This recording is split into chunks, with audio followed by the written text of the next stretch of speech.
It's time for the End of Conversation podcast with funny man Damian Lemon and the voice of your choice, Ali Muhammad. 1 2 1 2. Yeah, we are here. This is In the Conversation. I'm Damian Lemon. And I'm Ali Muhammad. We introduced the pod already. What's good, man? This is In the Conversation, the podcast. The podcast that you're listening to or you're viewing. You know what I mean? You know what I mean? Yeah, if you're here for the first time, welcome. If you're here again, good to see you. You know, click the subscribe What if button. they are here for the first time? Welcome. What does that mean? What should they know? What should they know? They know to strap in and sit here and listen to us talk premiere shit. Word up. You know what I'm saying? This is the funny man, Damian Lemon. Thank you. This is the professional storyteller, Ali Muhammad. Word up. Look So at now the they all caught up. There you go. How about that? Is that all they need? That's the short? I mean, that's the short. They to find out the rest in the middle of this shit. You know what I mean? Oh, shit, man. What's going on? How you doing, brother? I'm doing great, man. It's hot out here. Yeah, Summertime done hit suddenly. We in summer. As they say in the literary stories, suddenly. Yeah. Last night it was cool. It was like when I walked in the house yesterday evening, it was cool. It was like, a good 79, 80. Okay. You know what I'm saying? The Respectable. sun was out. There was no clouds.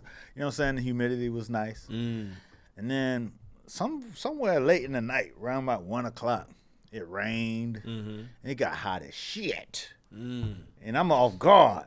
Like Louisiana hot. Because my air conditioner's not in. Yeah. The kids. Oh, it's not in? Nah, I don't have my HVAC situation set up yet. Okay. You know what I'm saying? Right. So the kids got the fans in their room just being blowing on themselves, which that's not how the fan's supposed to work. Because we live in New York. You know what I'm saying? You don't get a whole lot of hot weather. Okay. So you working with the in the window air conditioners. Oh, the box joint. Yeah, the box joints. And then so I devised a system to where I put one AC in the window in the back, one AC in the window in the front, and then I put two fans in the middle blowing this cross ventilation through the top floor where we sleep. And it all works out. You could get a nice little, temperature, nice little climate control. But you had to have that shit set up. That sudden fucking heat. Caught you slipping. I was slipping. I couldn't sleep. I was like, this is terrible. You know what I'm saying? This is real bad. So what's up? So I had to get up, I had to pace the flow, and I didn't want to go snatch up. I would have had to go snatch the AC out the closet and do it. So I was like, I can't do that right now. It was too hot to be doing that type of thing? I was Okay. like, this is terrible. I had to go just jump in the shower. You know what I'm saying? The original AC. You know what I'm saying? Let me get the, whoo. Came back, let the air dry, and then I felt cool.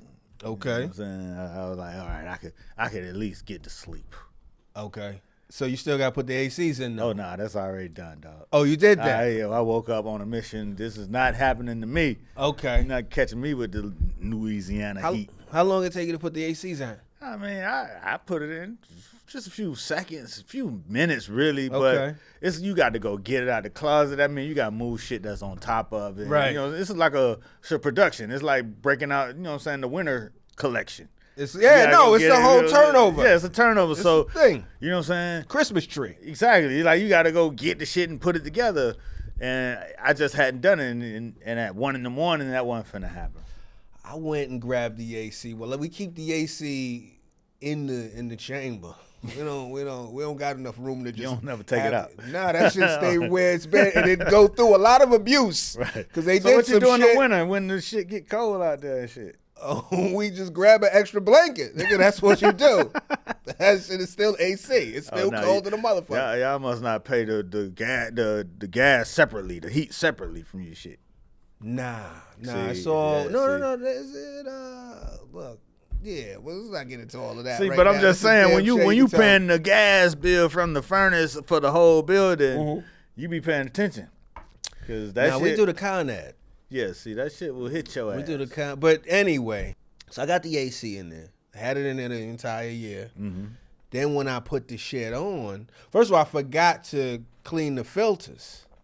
Did you clean your filter? Of course. Okay, that's part of the process. Yeah, I didn't even think about the process. It got hot. I turned the AC on. That's the process that I know. Right. So then that shit smelled ridiculous. And it didn't get that cold. It ain't got cold enough. But then I did my filters. But I think we at the time where we might need some new ACs. And I think the part of the problem was we did leave the AC in the window throughout the year. And during the year they was fixing the apartment. And, shit fall on the AC, and I think it might have fucked it up. But I don't know if we got a good enough case to go, you know what I mean? That's some real people's court shit over some small, but, part of I'm going to be honest with you, it's not about the payout, it's the principle. Right. So there's part of me. You think the construction fucked up your AC I think that you I left remember in the window all year? Obviously, it starts with my negligence. We understand that. But unfortunately, my AC was out there unprotected. And I remember one moment being in the room and I heard some shit, boom, boom, hit my AC. And I was like, damn. It feels like it's one of the moments when you ever look out the car, you see a motherfucker parking, and your car is right there. And you could just feel every moment, and they getting closer and closer to your car, and they about to tap the fuck out of your bumper. And there's nothing you can do because you outside the car. Right. You're in the window. Right. You know what I mean? It was just one of the moments. But anyway, long story short, I got to get some new ACs. I think we're going to turn over a whole new leaf. And get the portables? No. The portables. Still going to get the window joints. Yeah, get the window pieces. Get some new window pieces because they still gonna live. I mean, these are time for them to be replaced. It's not just what was going on outside. I just think that they've come to, like anything, they you've done a few summers. It's a tour. It's like a, you know what I mean? You ever tried the portables? I did. I used to live on the first floor, so I used to call my AC Pop, portable AC. So what's what's your thoughts on those? Because I never used them, and they was always intriguing, but I've never. They good. They work. They're just big as fuck. It's a big ass air conditioner inside your house. So it's like, it's big as fuck. It's almost like a little baby dresser. You know what I mean? Like it looks like a computer. Not that big no more. It looked like my shit looked like a computer from the 70s. It looked like an old mainframe ass shit. Right. You hold the shit, that's about right. and it's got the little HVAC ass vent. Right. And you put it in your thing, and it blows outside. Right. That shit does what it needs to do. It gets you cool, but it's big. It's big as fuck. You're gonna have to make way for it, you know. But that's first floor living. Right. If you don't live in the first floor, I would say go put your shit in the window. Just put it in the window. Why you say that? It's one, it takes up less space. And I do feel like, not to say that the portable AC wasn't as effective, but I don't think it's been a while since I had it. A portable AC, it's just, I'm telling you, especially if you live in an apartment or you got space concerns, get that big ass AC out of there, because that shit is literally it's like a toddler standing in front of the window. Right. Yeah, you don't need that. But see, for me, as a building owner, the window AC drip onto the street. No, it drips onto your building. You know what I'm saying? And then now you starting to see, but that the portable AC would do a little under drip and then fuck up your wood. Yeah, but you could put some wood under is there. cheaper than outside. Wood is cheaper than limestone. You know what I'm saying? You're not finna recreate 1902 limestone facade. Like that. You know what I'm saying? After you done dripped it to death. I never thought about that. So what do people typically do that have your situation? I mean, if you really detailed about your shit, you get the little tube to run the water down and out. But from the third floor, that's not gonna work. Why not? Because then it's just not where you're gonna run the tube. Are you gonna drop the tube down in front of your house, or are you gonna staple it to your facade? It's like when you mount a flat screen. Yeah, you know what I'm saying. So what you gonna do? So I was thinking on the third floor, get the portable joint, so I don't have the drip problem. Right. And obviously on the first floor, because I had never even had AC on the first floor. How significant is the drip? Does it fuck your shit up crazy like that? It's not significant, but water is a beast. You know what I'm saying? Water is undefeated. You know what I'm saying? No doubt. So year after year, you don't want the water to drip you don't want Chinese water drip your building. Have you? Because I've never. This is a specific situation, and obviously you speak to this community. Now, being somebody that is a homeowner where your facade can be in danger of AC drip, when you walk the streets of Bedford-Stuyvesant, how many facades do you see defaced by AC drip? I see a lot of them. What's the percentage? I don't know the percentage, but every time I see a little water drip defacement, I get It look disgusting? No, it's just a tingling in your body. Like, you got to change your ways. I gotta look for this shit. The difference is limestone is a lot more durable than brownstone with water. Limestone is actually a natural water filter. Right. You know what I'm saying? But you have these, the intricate designs and shit that's on your limestone that you don't want to fuck up. Brownstone is a lot softer. So you see a lot more brownstone defacement from water and, the water drip. But a lot of times, a lot of people living in the brownstone may rent and just throw the shit in the front, don't really care. But when it's your shit and you might care a little bit, you start thinking, what's the alternative to water dripping my facade? Right. You know what I mean? Portable And that's why I was AC. looking at the portables because that may solve my problem. But you say it works, so that's all really. Oh, they get you cool. That's really It'll all get I you need cool. to As know. long as you don't, if space is not a concern, you fine. If you about space, I always say go in the window, but then I'm talking as a renter. Right. So I don't give a fuck about the facade. I'm all about the interior. Yeah, that Chinese water drip. I'm going to look for that now. Water, man. Water will fuck your shit up. Water is the greatest fucking threat to your house. If you know what I'm saying, if you ain't got termites and shit, water is your worst enemy if you don't keep that shit under control. I can see that. Just the drip somewhere inside. Drips, leaks, all that shit. You know what I'm saying? That's what this whole shit is about. Keeping that water out. Once the water in, It's a wrap. water know what to do. Tear shit up.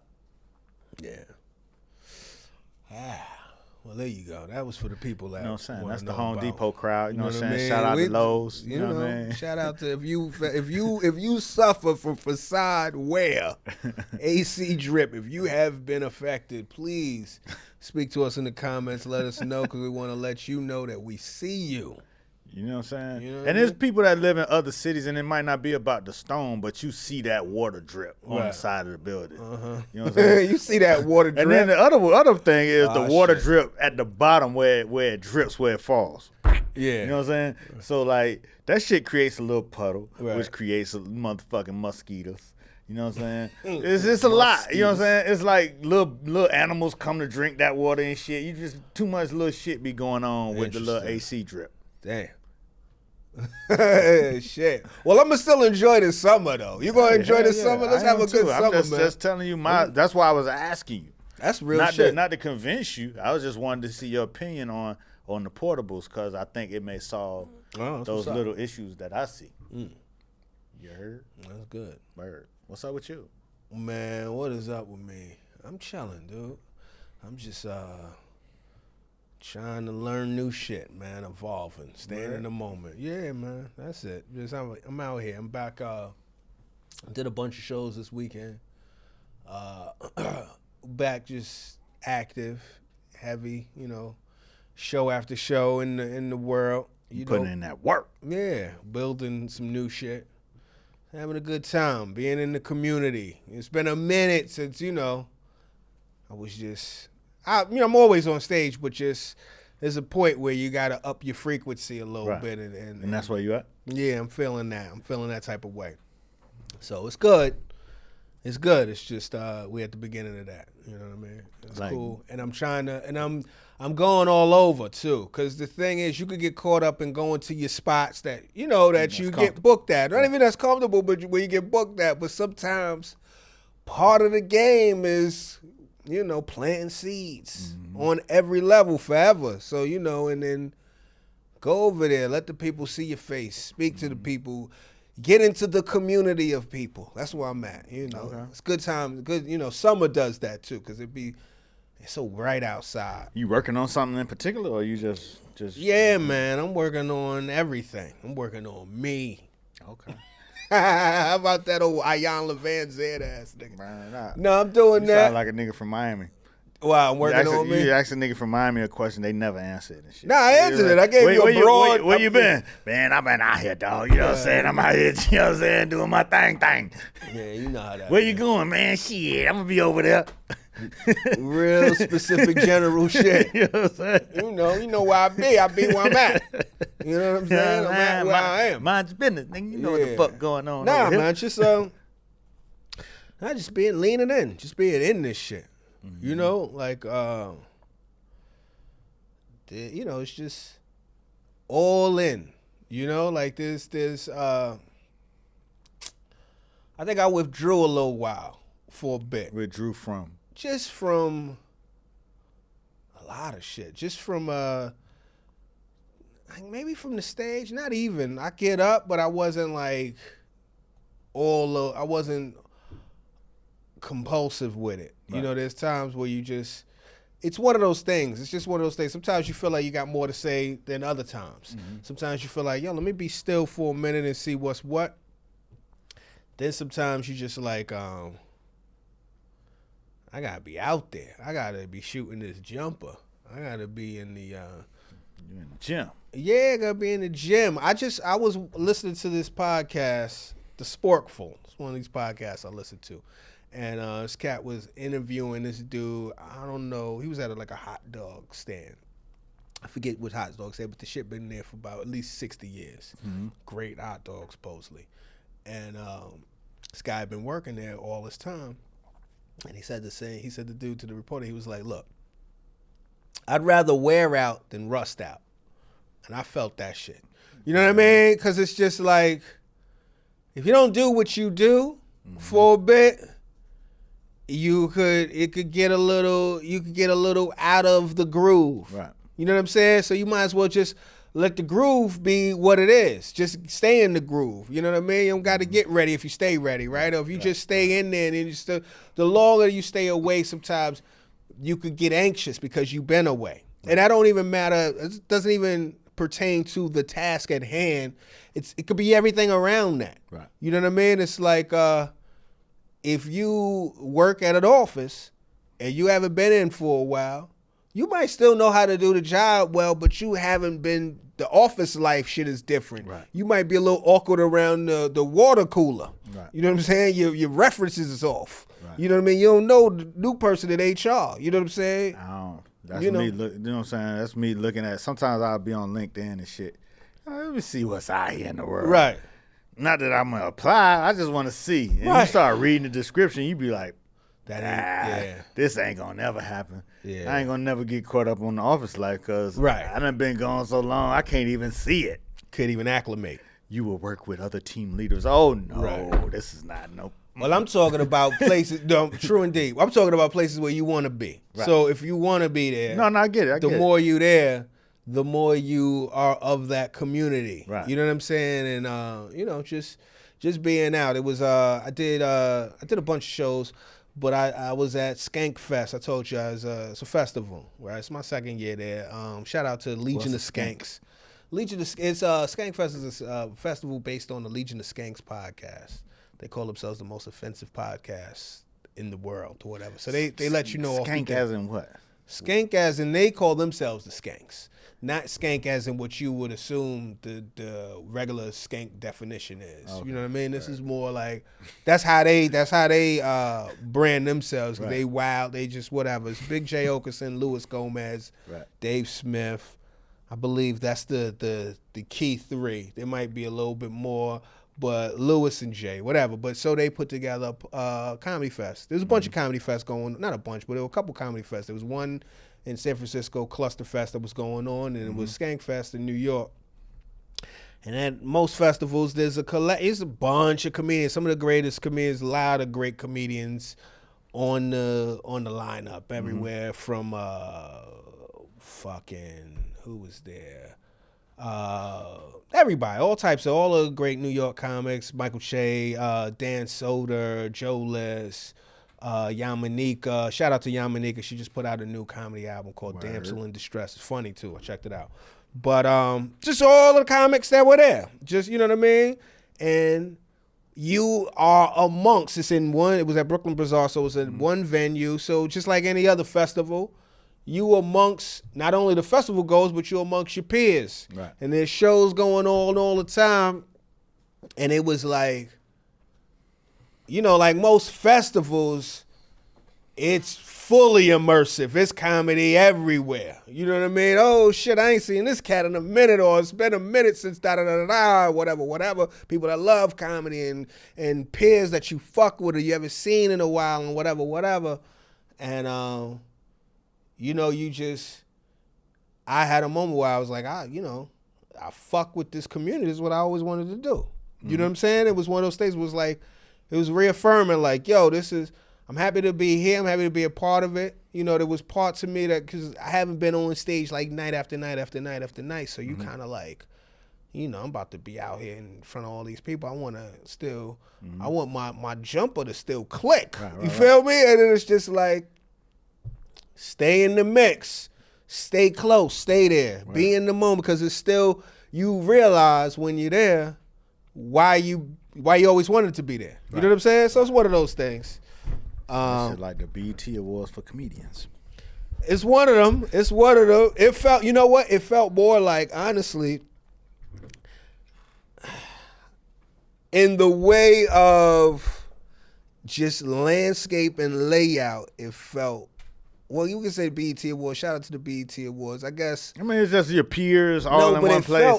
It felt like the Ozone Awards. Word. In the way where it was Shout like out Julia Beverly, and TJ Chapman and everybody else. TJ and them. Just being there, slapping hands with your peers, y'all all on site. Right. It wasn't sprawling. You know what I'm saying? Like, obviously BET Awards a celebration, but that shit takes over Los Angeles. Right. This shit was at Brooklyn Bazaar, one venue, all fans, all comics. You know what I'm saying? Like, there ain't no, you can't avoid each other. Y'all in the mix. I get it. You all in the boat together. That's what's up. Yeah, that's like, you know what I'm saying? That's like the real squad. Like, we out here. Right.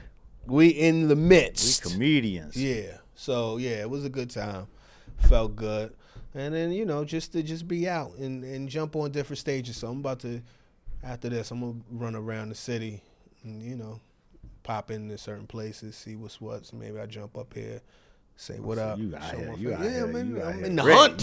I'm out here, man. Ready. Yeah, I'm still in the game, hey, man. That's what's up, man. Congratulations, man. Thank you, brother. I appreciate it. You know what I'm saying? I'm not missing your this audience. summer. I'm sure your audience appreciates you. You know what I'm saying? Touching down on the ground. Yeah. You know what I'm saying? Making shit happen. Yeah, man. Word up. What's up with you? Man, I'm in the hunt. Goddamn it, I'm in the wild. I'm being hunted. You know what I'm saying? I'm hunting and being hunted. Yeah. You know what I'm saying? Predatory business practices out here. All that shit. Really? That sounds aggressive. We talked about it on the last episode. You know what I'm saying? You fighting against coming for your plate. Yeah, you fighting against big corporations for your little slice. You know what I'm saying? You just you. You know what I'm saying? So you had to learn that language. You had to learn how to square up against major threats to your livelihood. You know what I mean? But, other than that, fuck all that. You know what I'm saying? I was out and about this weekend. You know what I'm saying? They had an African Chop House. You know what I'm saying? Shout out to Stanley Lumax, who founded African Chop House, which is, people of African heritage, you know what I'm saying, coming together, celebrating that heritage and eating over food. So steaks? Not steaks, but different kind of whatever, like, you know what I'm saying? This one was, in particular, they partnered with some East Africans to do it. So it was kind of like you had your typical, you know what I'm saying, Nigerian, Ghanaian, okay. But then you also had your Ethiopian and Eritrean food. Right. So it was dope, you know what I'm saying, because, Africa is having a big wave right now. You know what I'm saying?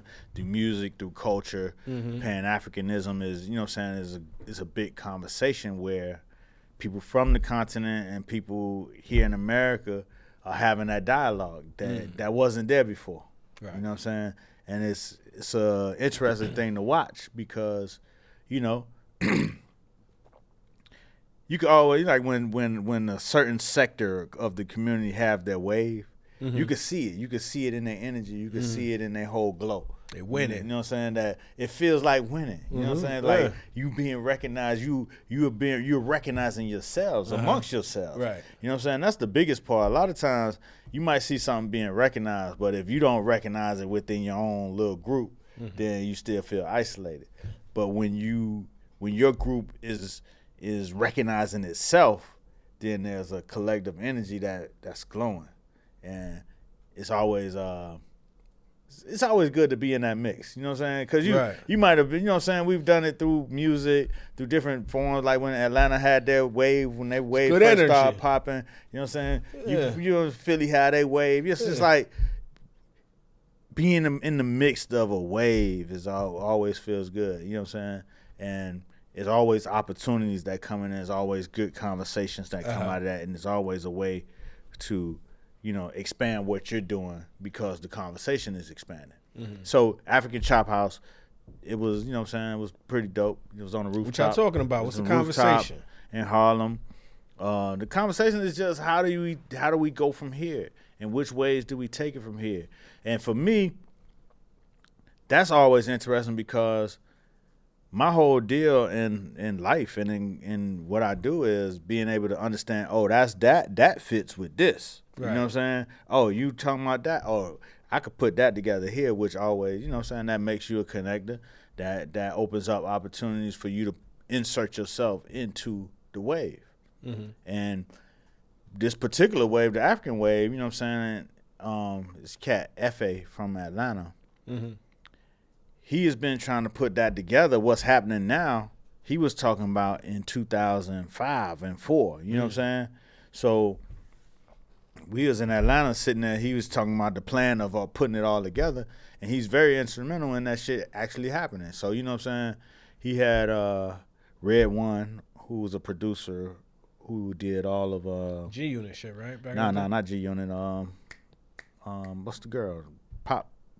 Wear the meat dress. Lady Gaga. Lady Gaga. He did the whole Lady Gaga first album, but he's from Morocco. That's what's up. Lady Gaga just did the Apollo just the other night. Ain't that dope? You know what I'm saying? So he was managing Red One, put that together because he real cool with Akon, real African shit. You know what I'm saying? And then he had another artist, another producer, Parker Igele, who he brought to America, he was signed to Nicki Minaj. Okay. And so that's when he started inserting those Afrobeat beats with Nicki. He put some on Rihanna's album. And that's when it started to really circulate and cross-pollinate. So he's been in the mix of that shit. So to see it all come together, it also puts me in a position to be able to tap into it at a place from a real authentic place. Because way back. Yeah, because F.A. is managing I don't know how to pronounce it, but it's Davido. Okay, You know what I'm saying? yeah. He manages Davido. Yeah. You know what I'm saying? Yeah. He plays a big part in the Nigerian music scene. Right. Which, you know, now you can look at it like, oh, you talking about that, then we could put it with this and these people. Right. And you know what I'm saying? So it's an interesting conversation. A real pan-African global conversation that could be happening, which opens up new doors and new opportunities and new ideas for yourself. You know what I'm saying? So when you thinking the playing field is this, now the playing field is that. And that's beautiful, especially when it's all black. Yeah, it's You know what I'm saying? thing. So that's how, you know, a party ends up turning into a global conversation. Right. You know what I that's mean? big. Which I guess that's what it's meant to be. And I love it. And I'm in the middle of it, and I'm trying to make something happen. I ain't made shit happen yet. But, you know what I'm saying? That's what it's all. That's what you get up to do. Put shit together. I hear that shit. I gotta get to Africa, man. I feel like yeah, you know man. I gotta. You, I hate talking about. I gotta get there at some point. You know. Yeah, I got. Where would you go? What's your first place? I don't know. I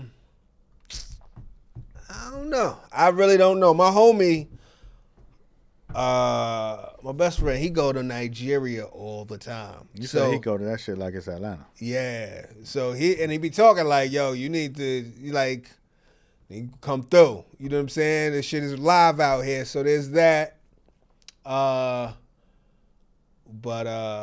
there's that. There's part of it. I still want to see the on some tourist shit. I still want to see the pyramids because you got to remember the pyramids is in Africa too. They kind of make it seem like they try to separate it, right? But it's it's Africa. I want to go to any. I mean, I really have no. I really have no preference. I just want to touch down, just so I'm be like, all right, I'm here. Let me see what's what.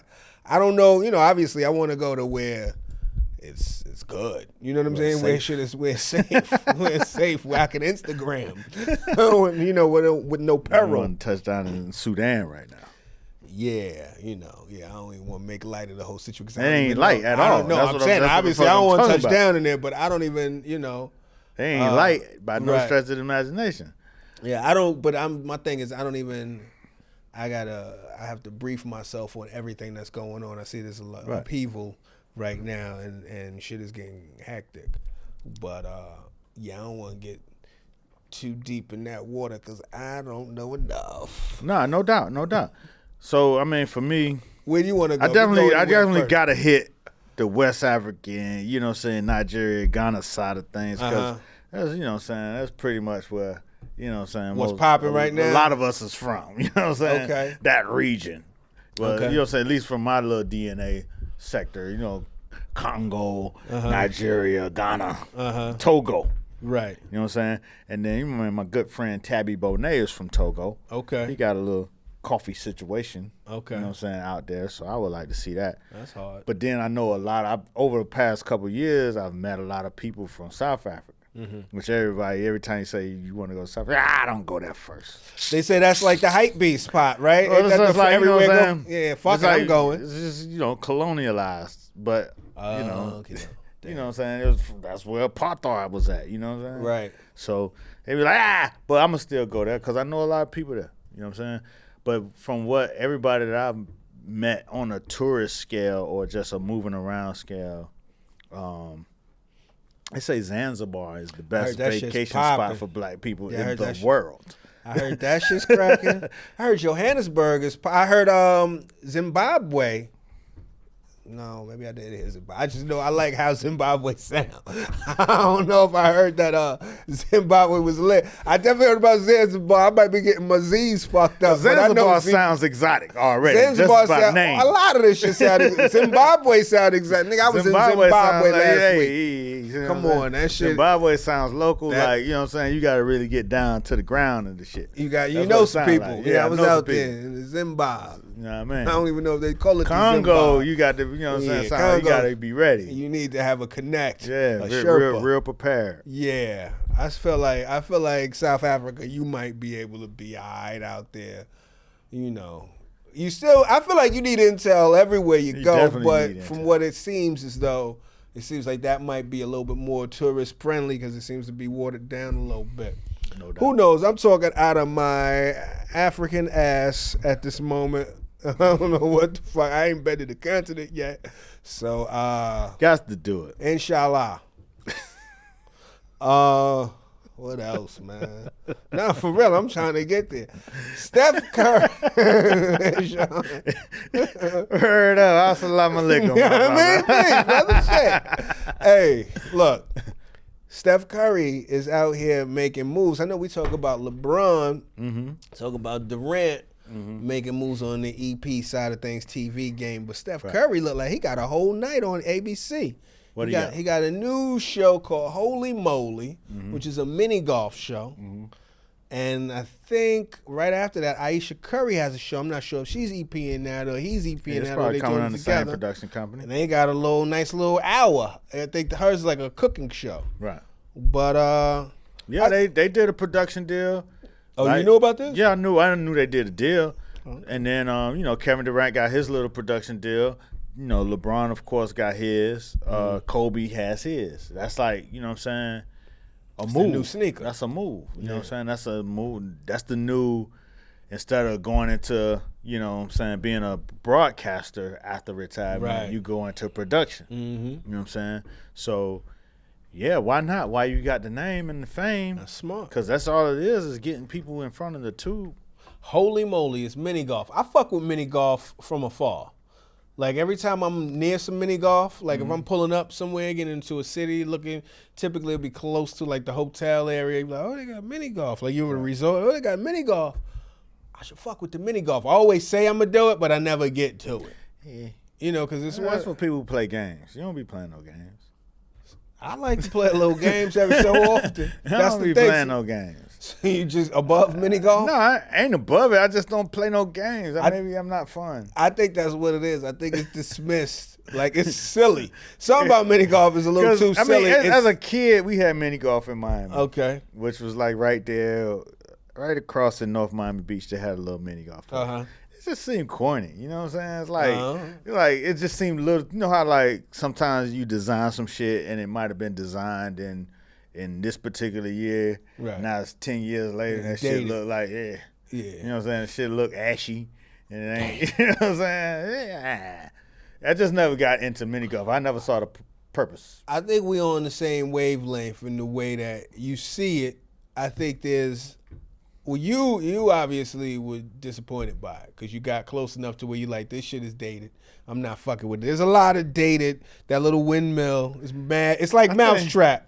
But it's one of them things that maybe it's one of those things that I only really see when I'm out in the world, when I'm on vacation. It's one of those vacation things where you're like, oh shit, if we get some time, it's like zip lining. Right. No, certain shit where you're like, right. yo, so to see a whole show built around mini golf, you're like, all right, this is going to be interesting. It's going to pump up that culture. Yeah, and they need it. I They thought might have you- got paid to do that shit. Mini course golf it- might have said, yo, But we need your help, Steph. But see, what I thought you was about to say about Steph was Steph just dropped a line of golf clubs in China. You know what I I'm didn't saying? know So he probably working the whole circuit down. You know what I'm Yeah. saying? He got the golf clubs, you know what I'm saying, all the way down to the mini golf. He'll probably open up his own mini golfs all over the world. Right. And people will go see it because it's fucking Steph.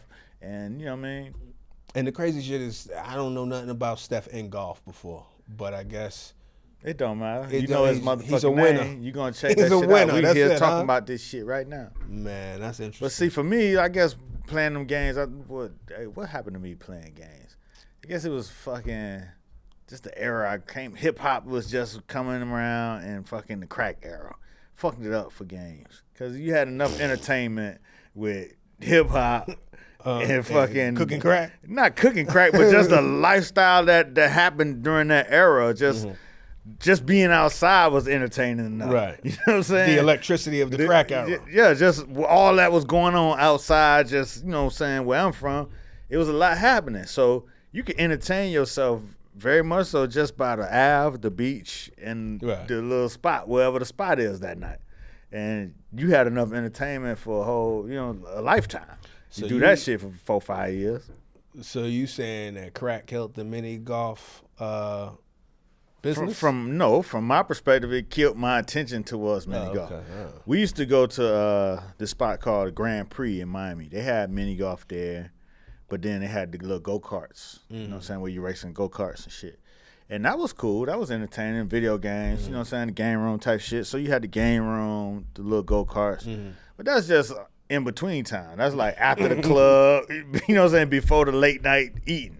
Because it's open 24 hours, so we went there kind of late. You know what I'm saying? So it's like you go there, it's 1:30, 2 in the morning, fuck around to Drunk than a motherfucker. to the real after spot kickoff. Right. You know what I'm saying? So I guess you know what I'm saying. I grew up in an era. I grew up in a certain time frame where your attention was directed to something totally different than just okay, we're gonna put this little ball in the hole. But you also grew up in an era where that was in the situation. So maybe that's why, because it was an option. What was the option? Mini golf and go-karts and shit like that, like was an option after the club. There was no real, like, Miami, that's like a different vibe. Y'all got the beach, y'all got mini golf, y'all got 24-hour go-karts. But all that shit was in very separate places. Oh, okay. So these are very far away places you had to go to do this. We only did it because we knew it was there and we could do it. You know what I'm saying? Because where we live, if you go into a certain place, like it was a club called the Inferno, which was a little small club. It's old for older heads, but it was jumping. And they had a commercial on the radio that went every week. You know what I'm saying? the Inferno, hottest spot in town, party till you broke. So it's like cats a little older than us went to the Inferno, but it was always jumping. You go there, all the famous drug dealers was there, all of the famous girls. You know what I'm saying? It was like the place to be. So a lot of times, you know, you go ride up and see what's happening at the Inferno, you know what I'm saying, on the let out, because when you're in high school, they're not gonna let you in, but you could play the let out. And then so you always pass the Grand Prix on the way to the Inferno. So sometimes you go to Grand Prix just to waste time to the Inferno let out. Okay. You know what I'm saying? It was in the mix. Yeah, it was in. That's It was along the way, but Right. it was along a certain way. But the beach was 45 minutes Right. this way, and then you know what I'm saying. Jumbo's was another 35 minutes that way. But we trying to hit all that shit really, except the beach wasn't really popping yet. The beach was a later, you know what I'm saying, phenomenon. That's interesting. But you know what I'm saying. I just think during that era, it was a lot. It took a lot of the youthfulness out of the culture. Cause you know what I'm saying, hip hop was youthful, but it was still growner than Right. you know what I'm saying, your high school. It was dangerous. Yeah, it was dangerous. It was, you know what I'm saying, it was talking about real life stuff. Not, you know what I'm saying, the kind of stuff that we should have been talking about. You know what I'm saying? So you playing up. You know what I mean? Even if like it's Big Daddy Kane, Rakim, you trying to be that. But you know what I'm saying, you still a kid. You still a kid. You trying to get the big dookie ropes and you know what I'm saying? Shit like that. No time for mini golf. No time for mini golf. That shit didn't have no place in the culture.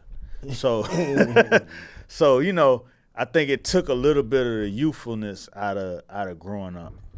But whatever. There you go. Word up. So what else is going on, man? Man, shit. What you got going on? What's cracking this week?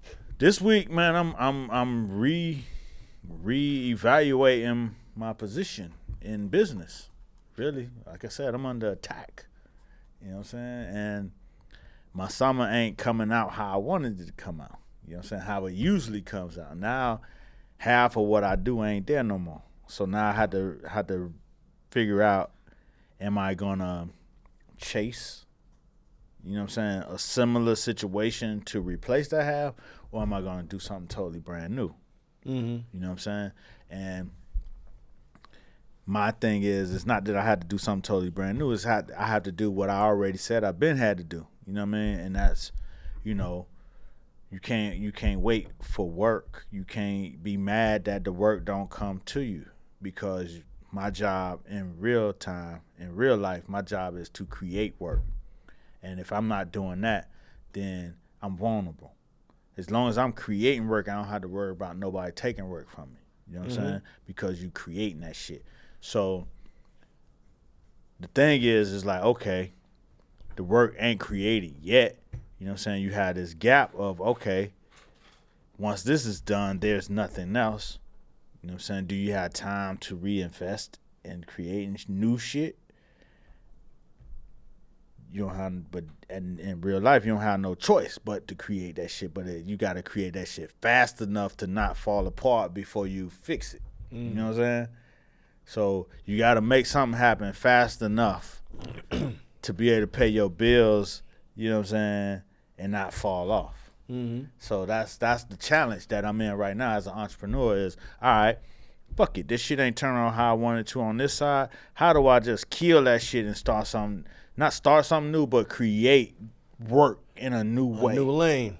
You know what I'm saying? And that's the formula that I'm working on right now. And, you know. Sound like Tyler Perry. You see Tyler Perry at the BET Awards? Yeah, he dropped the gem. Yeah, he dropped gems. But see, the thing about Tyler Perry was he was already doing that before he even went to Hollywood. Yeah, he had his own saying? shit. He already knew his system before Hollywood came to him. You know what I'm saying? So I respect that shit and I know it. You know what I mean? I ain't made a system as good as Tyler Perry shit. Right. You know what I'm saying? What you thinking? You got any ideas what you trying to do? I'm not telling these niggas what I'm thinking. You ain't gonna tell nobody nothing? Hell nah. On the podcast? I'm already at war. You at war with the listeners? The listeners don't even know who the listeners are. Oh, man. The listeners might be the ops. It could be an enemy. We do tell them to tell an enemy. You know what I'm saying? Tell a friend and tell an enemy. Nah, but the thing is, it's really,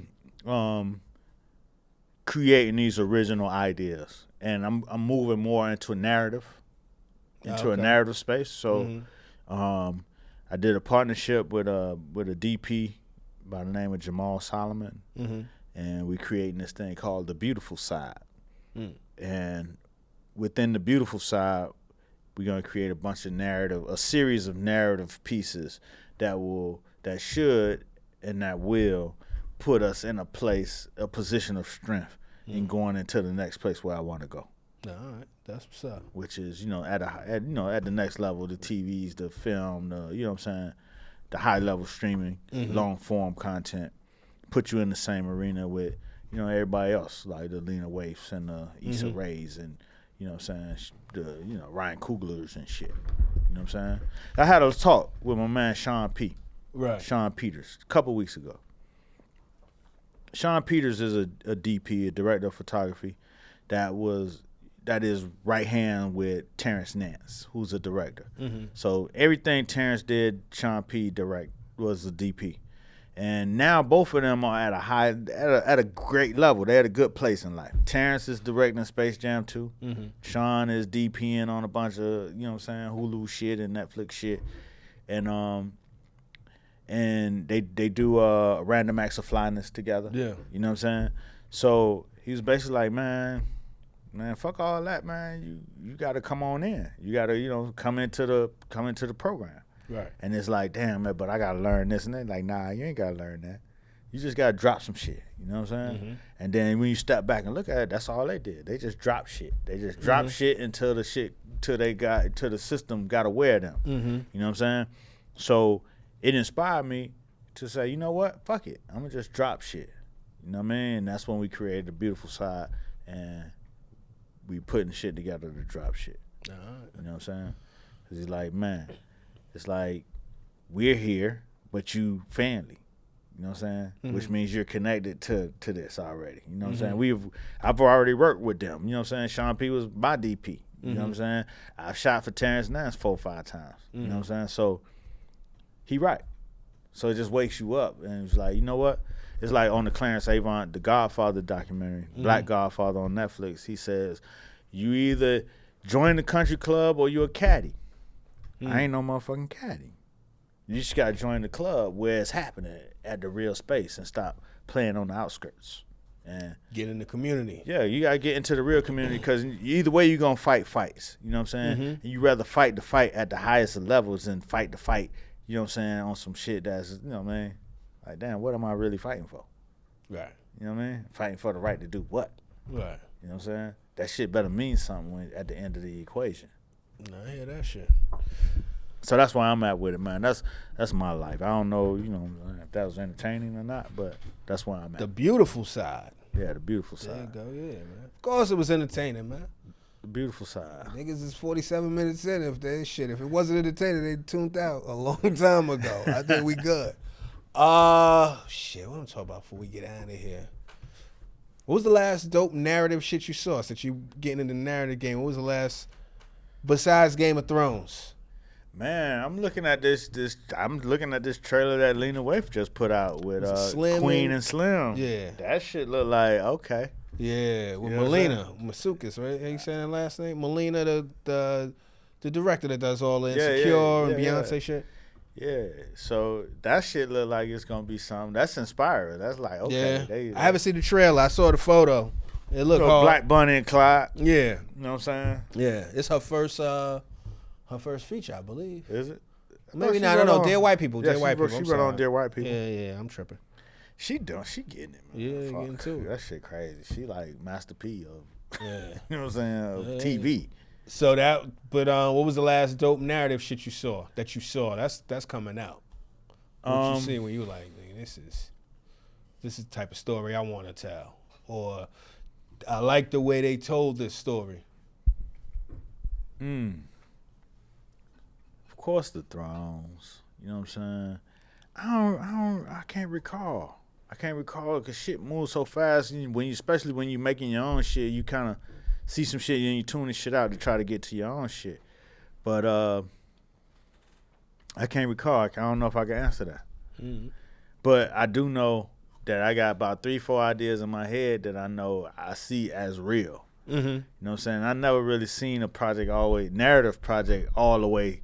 That's why I never did one, because it's like I see a piece of it, but now I'm starting to see it all the way to the end and how that shit go, ooh, that's a total full story. You know what I'm saying? I got a story that's a real life story that my roommate in college is his granddaddy's story.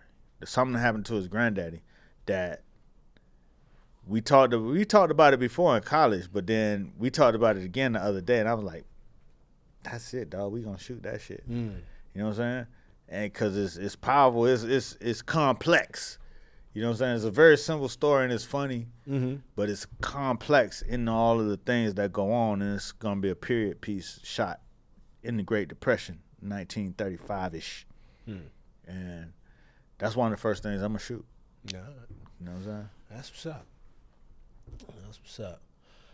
Yo, are you familiar with you fuck with Mack 10 for life, huh? You fuck with that record? I mean, it was cool. I was never a big Mack 10 fan. I was an Ice Cube fan. Mack 10 was huge, just a byproduct. Yeah, I was a huge Ice Cube fan, but I didn't really fuck with Mack 10 for whatever reason. I don't remember what it was back in the day. I didn't really fuck with him.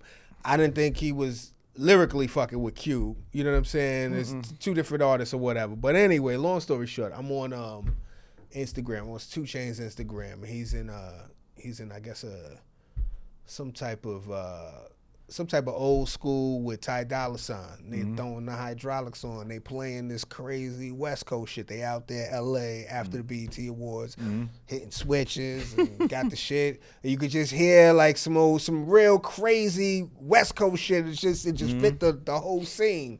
And I was like, what kind of record is that? Is that some new shit? Is that some old shit? Just the way it dropped, it was crazy. So then, cause he ain't say what it was. So I was like, this might be some old LA shit, you know what I mean? They in the moment, they in LA, they celebratory, like you were saying, like at the African Chop House.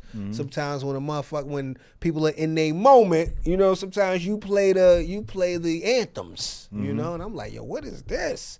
So I'm going in the comments, and a pet peeve of mine, especially as a nigga that's getting old in this game, if you know the information, this is the thing I hate. This is why information be moving so slow in the community. There's information shaming. When niggas don't know, niggas like, yo, simple shit. What record is that? These young motherfuckers don't know what record that is. First of all, I'm not a young motherfucker. I'm in need of the information as well. Did you say what record is that? No, I didn't even get that. You just reading through. I'm just reading through because I'm hoping somebody's going to, but it went through at least 40 iterations of I'm not going to tell you I know this information, but I'm going to withhold it till one motherfucker was like, you know what, that's some bullshit. That's such and such. And I was like, but then when the nigga gave me that shit, I put it on in my whip, and I was like, oh, this shit is fantastic. What was it? Mack 10 for life. Oh, it's for life. But that shit just hit her. I didn't grow up. I didn't fuck with Mack 10 like that too crazy. I mean, I knew that was the hit, though. Yeah, for but I life, Mack 10. I might have missed it. He was just real West Coast. That was the problem. Like that whole Dub C and Mack 10, that whole West Side Connect, that was decidedly all the way west. They had that little they had the little funky word. Yeah. That was in that genre. Right. But then I listened to the album. The nigga got nothing but the ill loops on the album. This motherfucker basically looped Reasons and just rapped over Reasons. You know what I mean? So like, it ain't all the way West Coast. He definitely flipped the shit out some Earth, Wind, and Fire shit and just called it the Mosey Wozy. Right. But shout out to Mack 10. It was one of the moments, man. And listen, if you sitting on information, stop withholding that. You know, niggas love to do what you know about this shit here. Right. Fuck out of here. Boy, you don't know nothing about this. See, young motherfuckers don't know about, and that's why motherfuckers don't ask for the information.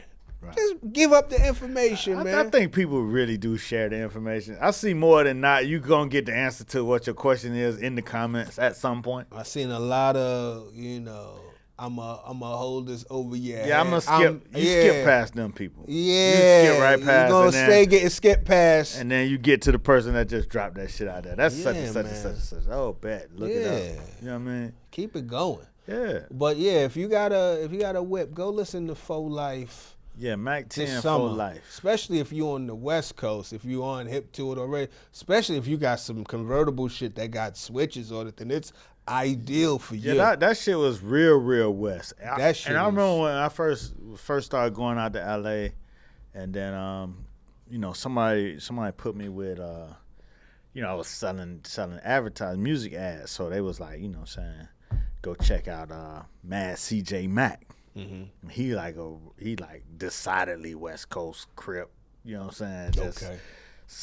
Okay. all the way west. Okay. Mad CJ Mack. He had a couple of records with them cats. Mm-hmm. And so I went out to there and I met up with him. He had, like a little compound somewhere in South Central. I don't know the neighborhood, don't get me the line. Mm-hmm. I just got the address and went to it. Mm-hmm. And it was like, in the hood, but it got about 2-3 houses surrounded by a wall, and he got a whole editing complex. He did a documentary on Crip walking. Like he got a whole system. That's hard. You know what I'm saying? It was like my first time really being inside of like the West Coast hustle, you know what I'm saying? Right. Of trying to piece it all together, like, you know what I'm saying? Like a lot of them do. That was, I hadn't even been to Death Row yet, you know what I'm saying? And then they when you went in there, it's all the same shit. They all got these like, they make it like a compound, like, you know what I'm saying? That's a security issue. It's a lot of compounds out there. There's a lot of security issues, so they, you know what I'm saying, they try to keep shit, Like a contained. fortress. Yeah, they keep it contained so they could defend it. You know what I'm saying? Like, it's just like continents. Right, you know what I'm right, saying? right, yeah. War zones. Right. So, but being in that shit, you know what I'm saying, you actually saw how real, like, where I'm from, Miami, nigga got a studio and shit, be in a house or at a studio, pull up. There's no blockade. Yeah, there's no blockade, gates, fences, and you know what I'm saying? Right. But it was just interesting to be in that mix and to see what they was doing. And I hadn't heard a lot of CJ Mack before I met him. But after I met him, I saw what he was doing. He's doing real West Coast shit. And I can respect that shit. You know what I'm saying? Yeah. I can respect that shit because everybody got to do it based on their own territory and geography, which means a lot of different things to wherever you at. You know What's the CJ Mack song to go to? I don't know the names of the songs. Oh, well, you just have to look up Mad CJ Mack. Mad CJ Mack? Mad CJ Mack. Okay. Shout out to Mad CJ Mack. I don't know what mad mean in LA, but you know Oh, it's M.A.D. No, that's just Mad CJ Mack. I'm not sure if it's dots, but Oh, it's like the Mad Circle? Mad Circle, you know what I'm saying? Mad City. There's a lot of I mad remember Mad going on City. the West Coast, you know what I'm saying? So I don't know. But that's what he was Mad CJ Mack. All right. You know what I'm saying? Well, there you go. Tell the people where you going to be this week, man. Well, goddamn. Yeah, tell the people. Did you watch the BET Awards? Oh, yeah. Well, I just told you I watched I watched the BET Awards. What'd you think, man? What was the standout? Stand out of the BET Awards. I liked, shout out to Regina Hall. I like that she, I think she's very funny. So I like that she getting her shine. I like that she spoofed the Beyonce homecoming thing because she was from DC and I don't know why they kept doing, it was like a homegoing. It was this whole, she turned, I guess, the BET Awards into DC. Like she brought out Rare because Essence. that's a whole thing going on in DC about don't mute DC. Yeah, I saw that, which I thought was super dope. Where they played the go-go to kind of shut the gentrifiers down and all of that shit. Like I saw that. I just didn't get outside the fact that she's from DC. I didn't realize, I guess, that she's hosting it. The theme was everybody from DC that night, I believe. So they did like the homecoming, but she did like homegoing, and they shot it. Looked like the Beyonce shit. Right. And she like, y'all need to learn this song before such a, you know what I mean? Just fucking with making fun of the intensity of what the homegoing shit was. Right. That was funny, or homecoming shit was. That was funny. Who did I see that was? The craziest shit I saw on that shit was motherfucking, who was it? Was it Offset doing the choreography? Who was doing one of the Migos doing the choreography? Offset was dancing. Yeah, he did a little Like, what something. the fuck is this bullshit? You ain't like it? You know, the Migos is my folks, but I don't want to see the Migos do a choreographed dancing. They trying to get broad on you. That ain't broad, because he can't dance. And then he already have a beef with Chris Brown and shit. Yeah, but I think he been trying to dance because then he danced in that Walk It Like I Talk It record. Man, I don't know. He did man. that with the Drake. They did the old Soul Train shit, and it was that was people cool, were like, yo, one by one, but not as a choreographed group dance like man. Michael Jackson. I'm bad. You know, man. Look, man, nigga trying to spread his wings. He used to dance. I think he danced in a Michael Jackson video or some shit like that. Check out, You like, making that shit up. nah, go ahead. If y'all go on the people listening, Google Offset danced in somebody's video as a kid. I want to say it was a Michael Jackson video, some shit like that. So he got that in his heart. I mean, Takeoff was disgusted. Takeoff probably wanted to dance just as much. Takeoff don't want to do shit. Takeoff don't even look like he want to rap with them niggas. Nah, I saw. You know what's so funny? Because Takeoff is the one that he's the last Migo, right? When you're the last Migo, you might often sometimes get cut off or you're not on the record. He the best Migo to me as far as that's what they say. His verses. But his shit always come with that energy. Once you get to his part, it be like, okay. That's my point. So when they were performing on the BET Awards, he had the last verse of their set, and he was spitting that shit like, nigga, this the only verse that matter. Exactly. You know, so sometimes when you got the last verse, you perform it like, I know y'all probably not even familiar with this record verse. off already. Yeah, he spit that shit like y'all niggas came for this shit, and I was like, all right, it made me even want to hear more Takeoff verses. Takeoff, So when shout he out to come on the Takeoff. record, when Takeoff come on, that energy go up. Okay. You start to be like, okay. So you fuck with Takeoff? I fuck with Takeoff. Oh, I'm yeah. just saying, he was looking like, man, y'all need to pull y'all shit together. You don't want to see them out there dancing. I don't want to see Offset doing no choreographed dancing like Janet Jackson and shit. Choreographed dancing meaning with everybody With in the step. whole shit, he like, Yeah.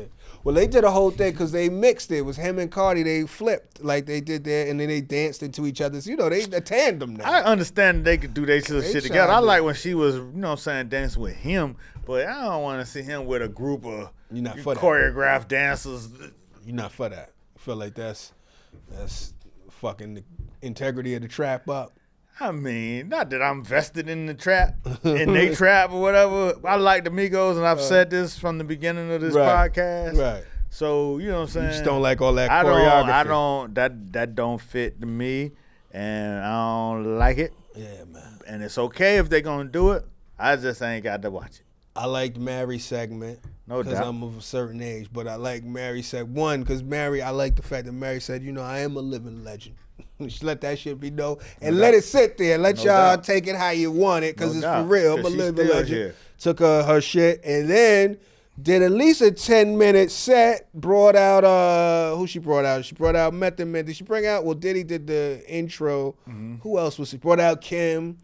She took you through the hits. Right. You know what I mean? Thing. She reminded you, of why she the queen of hip hop and soul. And I like that Rihanna was the one to give her the one to give it to her. But also I like that people really understood that she didn't have to do it. Like when you see the banter on Twitter and shit like that, it's like, damn, Rihanna's in the building? Oh shit. Right. You know what I'm saying? Because she has ascended to a certain place. Yeah. But for her to still be in the culture and still recognize that she, she's a part of this shit and to do shit like this.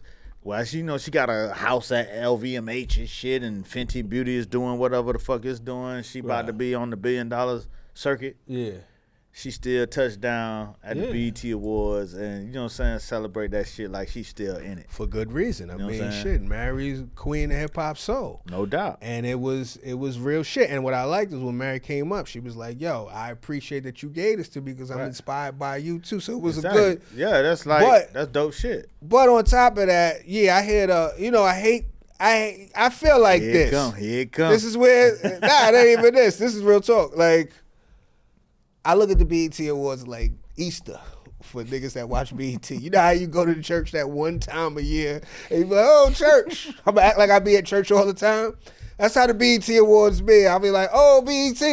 I fuck with BET. Even though I watch Boomerang, I've been fucking with them. Right. But like, when you say Rihanna ain't even need to be there, the fact that she was but she, when you get to a certain place that they don't always show up to places like that. Right. But that's my point.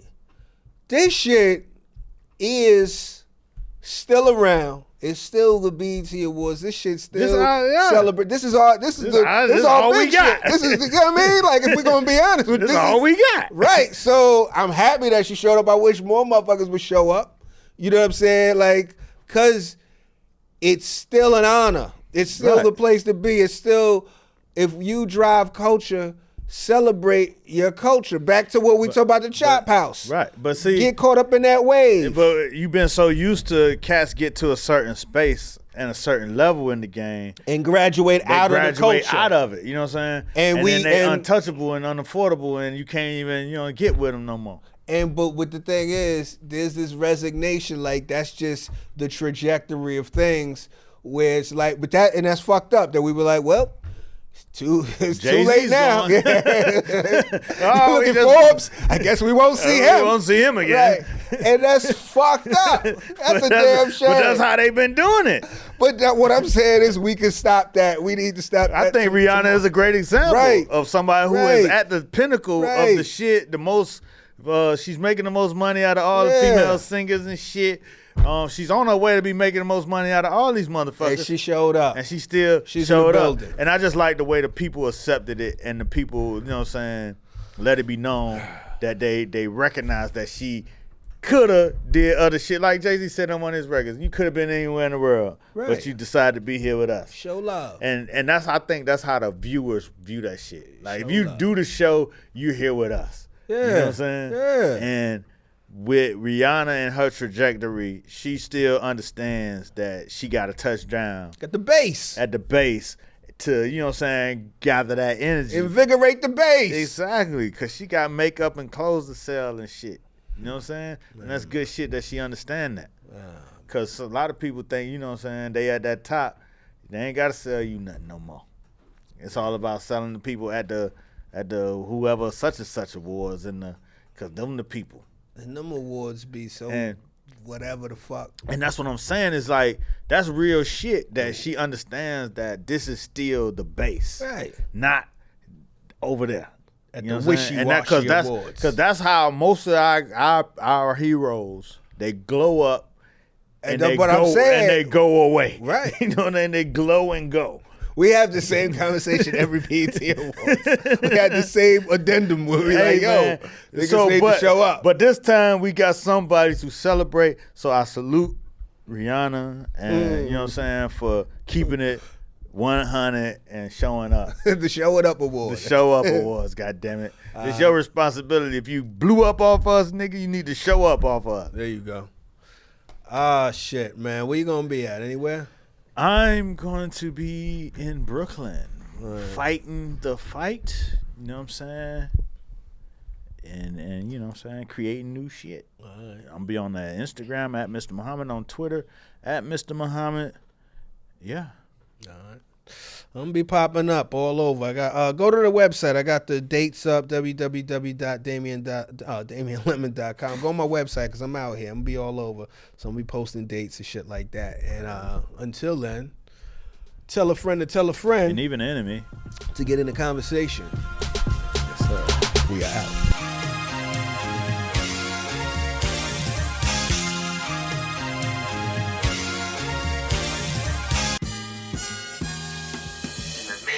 Of it all is to be in the conversation.